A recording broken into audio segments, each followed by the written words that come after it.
Polícia Militar e a Polícia Civil receberam informações de que no bairro Tomateiros, na cidade de Guaxupé, havia um local que estaria servindo de esconderijo para motocicletas furtadas pela região. Os policiais iniciaram rastreamento e chegaram a uma chácara abandonada. E dentro dela encontraram 5 motos.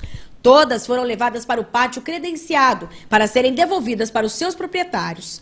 A polícia teve o apoio da comunidade, que ajudou nas denúncias anônimas, e ressaltou que as investigações vão continuar.